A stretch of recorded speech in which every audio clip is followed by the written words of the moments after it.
নীলাম রজনী গন্ধা মনের সুখে মালা গেথেছি সকাল থেকে সন্ধ্যা।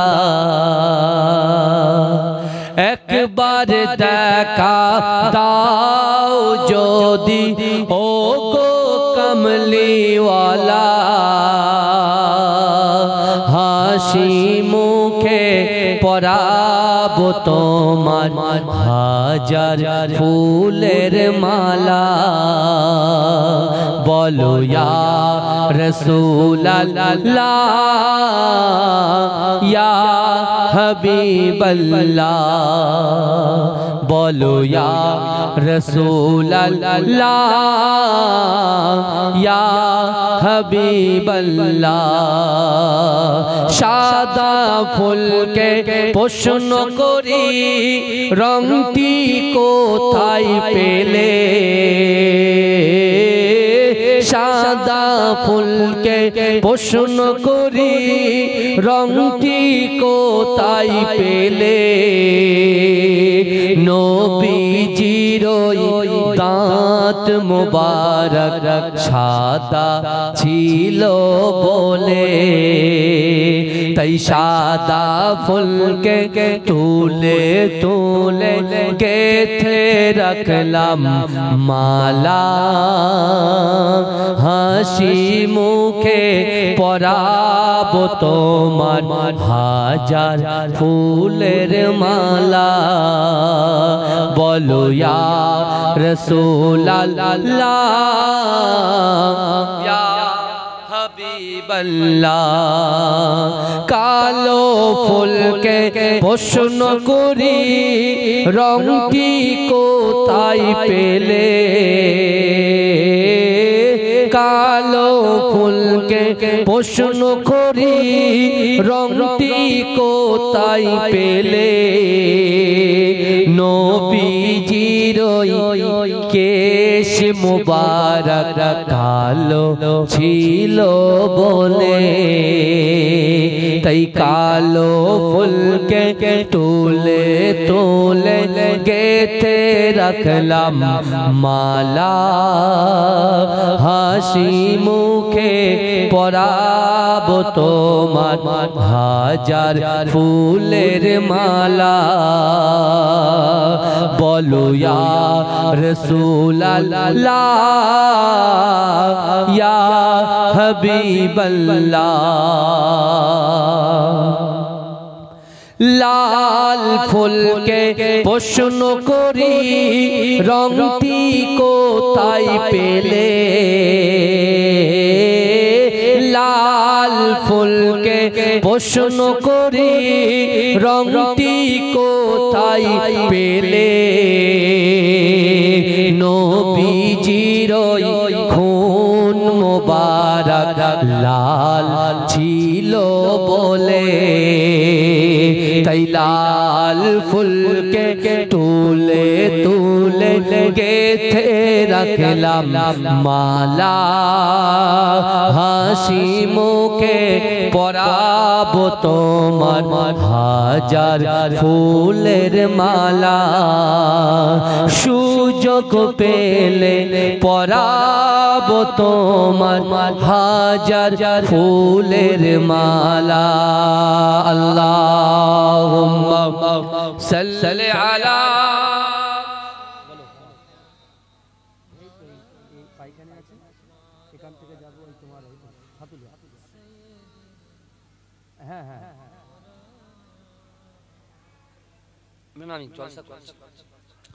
জিকির করে লা ইলাহা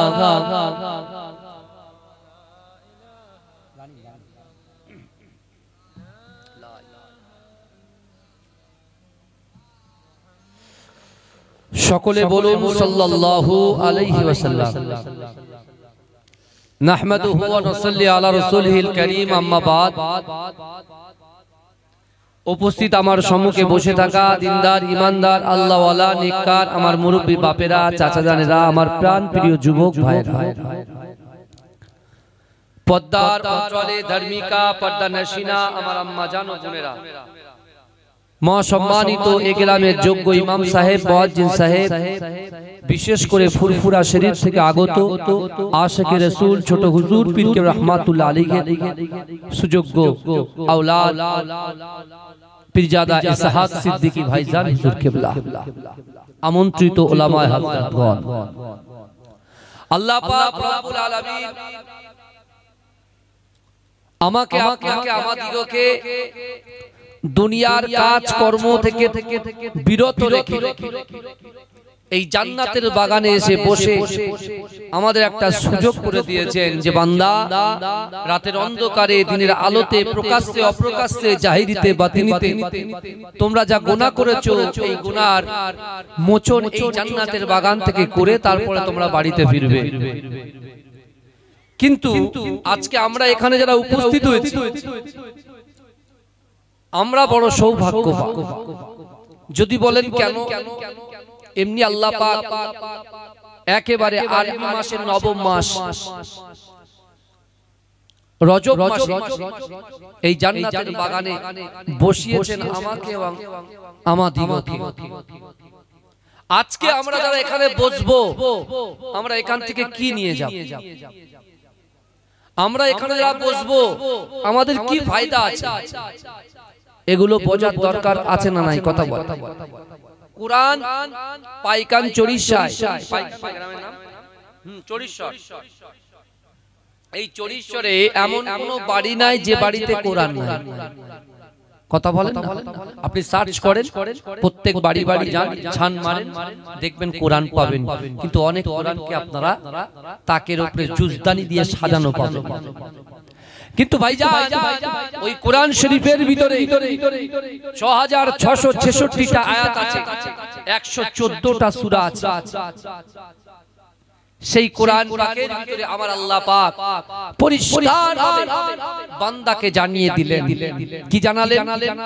যে বান্দা বিসমিল্লাহির রহমানির রহিম ফাআইনামা তুআল্লু ফাসাম্মা ওয়াজহুল্লাহ। শুনছেন আমার কথা? আল্লাহ বলছে বান্দা ফাআইনামা তুআল্লু ফাসাম্মা ওয়াজহুল্লাহ। আল্লাহ বলছে বান্দা তোমরা যখন ডান দিকে তাকাও ওই ডান দিকে আমি আল্লাহ আছি। তোমরা যখন বাঁ দিকে তাকাও বাঁ দিকে আমি আল্লাহ আছি। তোমরা যখন সামনে তাকাও সামনে আমি আল্লাহ আছি। তোমরা যখন পিছনে তাকাও পিছনেও আমি আল্লাহ আছি। জোরে বলুন না সুবহানাল্লাহ। আমরা যে এক্সকিউজ দিই, আমরা যে অজুহাত কি অজুহাত যে হুজুর কেন এই জান্নাতের বাগানে এখন বসবো, সারাদিন খাটাখাটনি করে হুজুর এখানে বসতে অসুবিধা, একটু রেস্ট হলে ভালো হয়।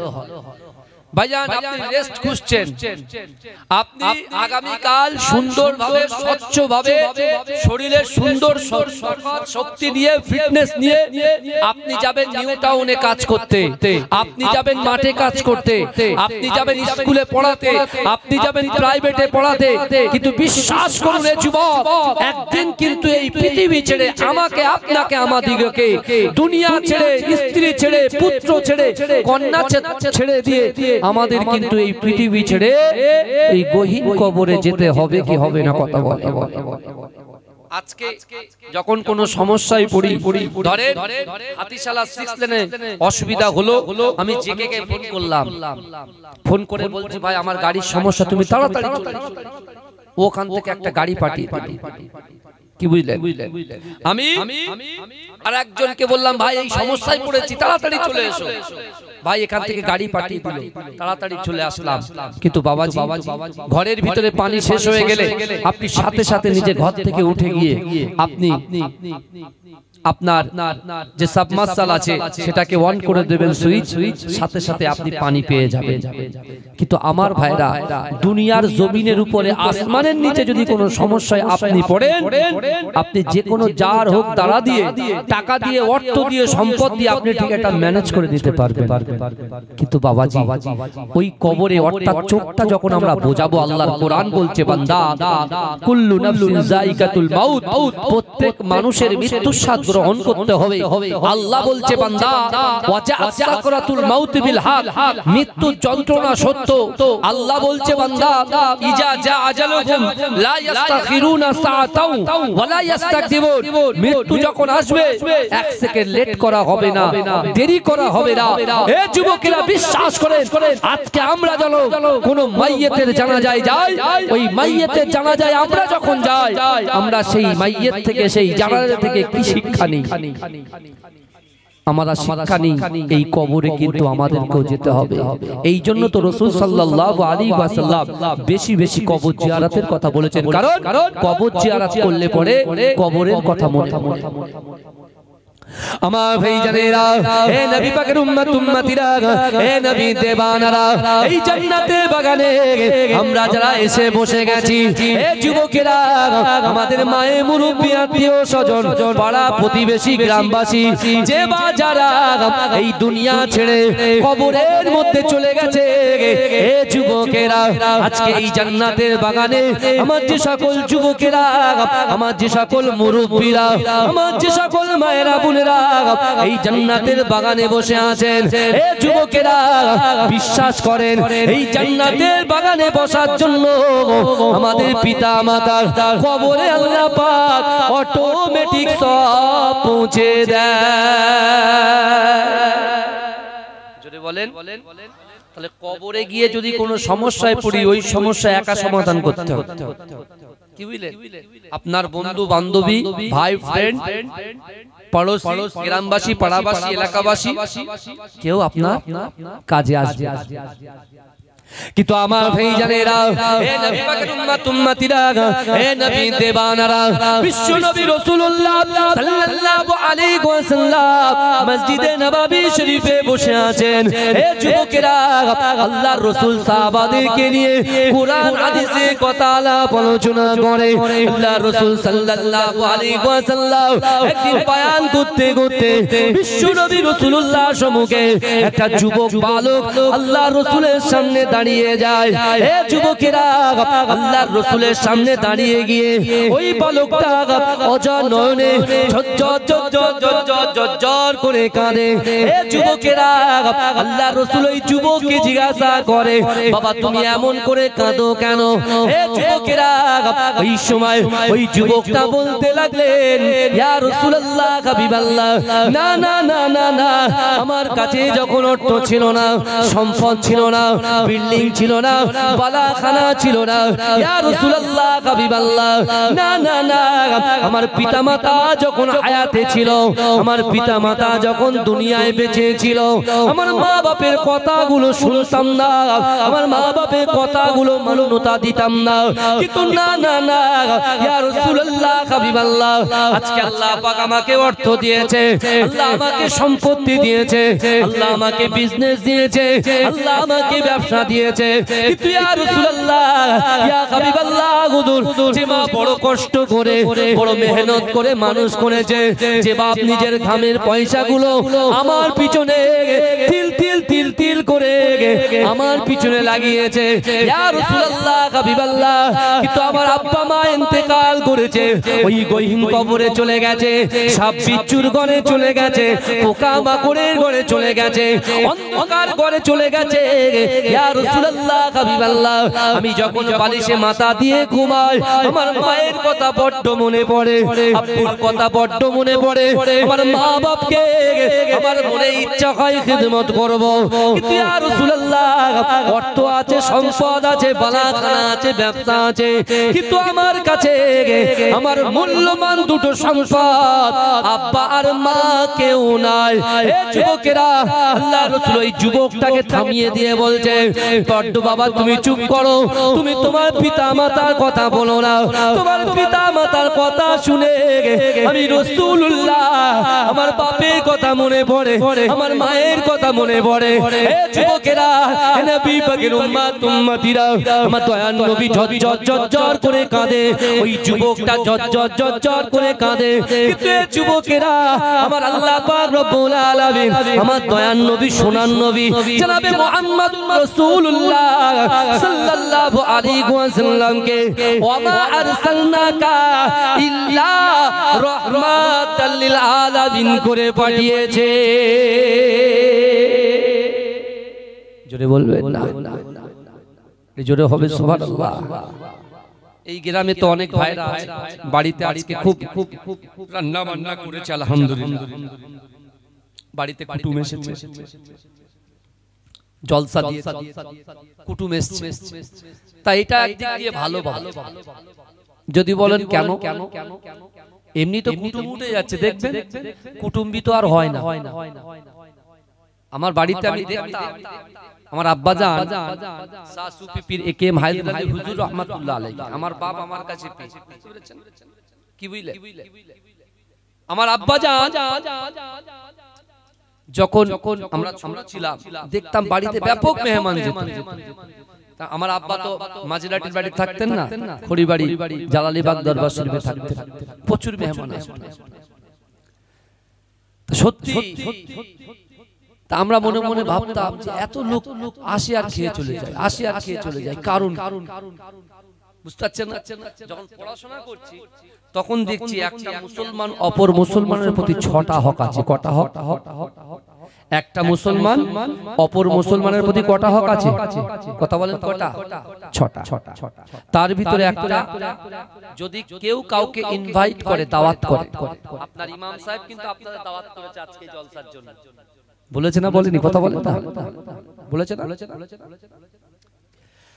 তো একটা মুসলমান অপর মুসলমানকে যখন দাওয়াত করবে সেটাকে অ্যাকসেপ্ট করা, গ্রহণ করা। যদি করেন আল্লাহর সুন্নাত জিন্দা হয়ে যায়। জোরে বলুন না সুবহানাল্লাহ। আমি কুটুমদেরকে বা ওই বাড়িওয়ালাদেরকে তো আমি উল্টো পাল্টা বলবো, কারণ তারা একটা সুন্নাতকে আদায় করছে। কিন্তু একটা জিনিস, আপনারা যখন এসেছেন তো একটুখানি টাচ দিয়ে যান, এটাই আপনার পীরের আওলাদ হিসেবে বলা। আমাদের মূল্যবান জিনিস আমাদের পিতামাতা। আল্লাহ কোরআনে বলছেন, বান্দা ফালা তাকুল্লাহুমা উফি ওয়া লা তানহারহুমা ওয়া কুল্লাহুমা কওলান কারীমা। শুনছেন তো? আল্লাহর কোরআন বলছে, বান্দা তোমাদের আচার আচরণে, তোমাদের ব্যবহারে তোমাদের পিতামাতা যেন উফ শব্দ না। আমার যে সকল ভাইরা এবছরে মাধ্যমিক দেবে, উচ্চ মাধ্যমিক দেবে, আলেম ফাজিল পরীক্ষা দেবে, আমি তাদের ভালো করে শুনে রাখে, যারা ক্লাস 6, 7, 8 এ পড়ে, 5 এ পড়ে, আমি সেই সকল ভাইদেরকে, বাচ্চাদেরকে বলতে চাই যে কোরআনের এই আয়াতের দিকে ফলো করতে হবে, জানতে হবে, বুঝতে হবে যে বাপ মার প্রতি আমরা আর চোখে তাকাই, বাপ মার কথা শুনি না। বাপ আব্বু আম্মু যদি বলে স্কুলে যাও, তখন আমরা মুখে মুখে সামনে তর্ক করে বলে দিই আমি যেতে পারবো না। কিন্তু আপনাকে তো কোরআন মানতে হবে। কোরআন যদি না মানেন, আবু জেহেল যেমন রাসূলুল্লাহর পাশে বসে কোরআন শুনেছে কিন্তু মানেনি, জাহান্নামের আগুনে পুড়ছে। আর আবু বকর হুজুর কোরআন শুনেছেন, সিদ্দিক হয়ে গেছে। জোরে বলবেন না? এখন দেখেন এক একটা সাইড নিয়ে আলোচনা হয়, কিন্তু আজকে আমি যে বিষয়টা আপনাদেরকে বলতে চাইছি যে আমার মতো এতিম, আমার আব্বা ইন্তেকাল করেছে, আমার মতো এরকম এতিম সন্তান যদি এই গ্রামে কেউ থেকে থাকে, আমি তাদেরকে বলছি যে আপনারা দয়া করে এই মাহফিলে চলে আসেন। কারণ 365 দিন পর একটা জলসা আপনারা দেন আর বসেন 364 দিন পর। কথা ঠিক না বল? এই 364 দিন পরে আজকে আমরা জান্নাতের বাগানে একটু বসবো, কোরআন হাদিস শুনবো। কিন্তু আমার ভাইরা, আজকে যে বাপ মা আমাদের পিছনে লেবার দিয়ে কষ্ট করে মেহনত করে আমাদেরকে বড় করেছে, সেই বাপ মা কবরে শুয়ে আছে। আর বহাল তবিয়াতে আমরা মিনি মার্কেটে ঘুরছি, বহাল তবিয়াতে কুতুব থেকে শুরু করে নানান রকম কাজে লিপ্ত হয়ে যাচ্ছি। কিন্তু বিশ্ব নবীর দরবারে একজন যুবক দাঁড়িয়ে কাঁদছেন, কারণ তার কাছে অর্থ ছিল না, সম্পদ ছিল না, তার শক্তি ছিল। মা বাপ তাকে ডেকেছে, কিন্তু সে মা বাপকে পাত্তা দেয়নি, মা বাপকে গুরুত্ব দেয়নি। কিন্তু আল্লাহ যখন মা বাপকে তুলে নিলেন, যখন আল্লাহ পাক ওই যুবকটার আল্লাহ অর্থ দিলেন, সম্পদ দিলেন, ব্যবসা দিলেন, তখন যখন একা একা ঘরের ভিতরে যখন বালিশে মাথা দিয়ে শুচ্ছেন, সেই বাপ মায়ের কথা মনে পড়ছে। শীতকালে বাপ মা পায়ের কাছে বসে থাকতো, কম্বলটা সরে গেলে নিজের গায়ে দিয়ে দিত। সেই মা সারা রাত ঘুমাতো না, আব্বু সারা রাত ঘুমাতো না। আর আজকে সেই আব্বু আম্মুর কথা মনে পড়ছে, কিন্তু কি করব, টাকা আছে, কি করব, তাদের আমার খিদমত করতে ইচ্ছা হয়, কি করব। রাসূলুল্লাহর দরবারে গিয়ে রাসূল তার বাপের কথা শুনতে গিয়ে, মায়ের কথা শুনতে গিয়ে রাসূলুল্লাহর আব্বু আম্মুর কথা মনে পড়ে যায়। কিন্তু রাসূল সাল্লাল্লাহু আলাইহি ওয়াসাল্লামের দরবারে যেই আসুক না কেন, সে কখনো খালি হাতে ফেরে না। যদি বলে, এটা জোরে বলতে হবে ভাইজান। আমার মুস্তাফা জানে রহমতের দরবারে যেই আসুক না কেন, সে নাসরা, খ্রিস্টান, বেদুইন, বিধর্মী, যেই আসুক না কেন, রাসূলুল্লাহর দরবার থেকে কেউ খালি হাতে ফেরে না। জোরে বলে। আচ্ছা, কোরআন কি শুধু মুসলমানদের জন্য মনে হয়? কথা বলে। পৃথিবীতে যত ধর্ম আছে, প্রত্যেকটা ধর্মের জন্য এই কোরআন আল্লাহ পাক দিয়েছেন। জোরে বলুন না সুবহানাল্লাহ। যে এটাকে অ্যাকসেপ্ট করবে, আল্লাহ তার জীবন বদলে দেবে। জোরে বলে। বুঝতে পারছেন না? আমেরিকা থেকে ঘোষণা করা হয়েছে পৃথিবীতে যত কিতাব আছে, সবথেকে এক নম্বর কিতাব হচ্ছে পবিত্র আল কোরআন। জোরে বলে। জোরে বলবেন না? মুসলমানরা বলছেন না, বেদুইনরা বলছে। আমার ভাইজানেরা, হে নবী পাকের উম্মত উম্মতিরা, হে নবী দেবানারা, বিশ্ব নবী রাসূলুল্লাহ সাল্লাল্লাহু আলাইহি ওয়াসাল্লামের দরবারে ওই যুবক ছেলেটাকে আল্লাহ রাসূল বলতে লাগলেন, হে আমার যুবক রে, না না না, তুমি কি তোমার পিতা মাতাকে খিদমত করতে চাও? তুমি তোমার বাপকে কি খিদমত করতে চাও? তুমি কি তোমার মরা মাকে খিদমত করতে চাও? হে যুবকেরা, ওই যুবক বলেছিল, ইয়া রাসূলুল্লাহ, ইয়া হাবিবাল্লাহ, হুজুর, আমার মা বাপকে আমি খিদমত করতে চাই। ওই সময় বিশ্ব নবী, সোনার নবী জনাবে মুহাম্মদুর রাসূলুল্লাহ সাল্লাল্লাহু আলাইহি ওয়াসাল্লাম বলেছিল, ও বাবা যুবক, নামাজের মাসাল্লা বিছিয়ে, নামাজের মাসাল্লা বিছিয়ে, নামাজের নিয়ত করে তুমি নামাজ থেকে সালাম ফিরিয়ে আল্লাহর কাছে দুআ উত্তোলন করে এই দোয়াটা চাও, রব্বির হামহুমা কামা রব্বায়ানি সাগীরা, রব্বির হামহুমা কামা রব্বায়ানি সাগীরা। হে যুবকেরা, হে নবী পাকের উম্মত উম্মতিরা, বিশ্ব নবী রাসূলুল্লাহ বললেন, হে যুবক, এই দোয়া যদি তুমি পড়তে পারো, তোমার মরা পিতা মাতার খিদমত করা হয়ে যাবে। হে যুবকেরা, আল্লাহর রাসূল ওই সময় সেই যুবককে বলেছিলেন, ও বাবা যুবক, তোমার কাছে আল্লাহ অর্থ দিয়েছে, রুজি দেনেওয়ালার মালিক আল্লাহ, ইজ্জত দেনেওয়ালার মালিক আল্লাহ, ব্যবসা দেনেওয়ালার মালিক আল্লাহ, ইজ্জত দেনেওয়ালার মালিক আল্লাহ। না না না, তোমার ওই ব্যবসার টাকা থেকে, অর্থ থেকে, তোমার ওই মরা বাপ মায়ের জন্য যদি কিছু দান খায়রাত করে দাও, সাদকায়ে জারিয়া করে দাও, তোমার মা বাপ বেঁচে থাকাকালীন তাদের খেদমত করলে যে সওয়াব তুমি পাবে, ওই সওয়াবটা আল্লাহ তোমাকে দিয়ে দেবে। জোরে বলবেন না? চিৎকার দিয়ে বলা যাবে সুবহানাল্লাহ। নারে তাকবীর, নারে তাকবীর। আমার ভাইরা, বিশ্ব নবী রাসূল সাল্লাল্লাহু আলাইহি ওয়াসাল্লাম ওই যুবককে ডেকে বললেন, বলে বাবা যুবক, শোনো বাবা, শোনো, যদি সত্যি সত্যি তোমার মা বাপকে খিদমত করার ইচ্ছা হয়, তোমার বাড়িতে তোমার মা নাই, কিন্তু তোমার যদি খালা আম্মা থাকে, এই শুনছেন, তোমার যদি খালা আম্মা থাকে, খালামার কাছে গিয়ে তাদের মাথায় একটু হাত বুলিয়ে দেবে, তাদের মুখে কিছু অন্ন তুলে দেবে। দেখবে যদি তোমার খালা আম্মা তোমার উপরে খুশি হয়, তোমার মায়ের খিদমত করা হয়ে যাবে। জোরে বলে।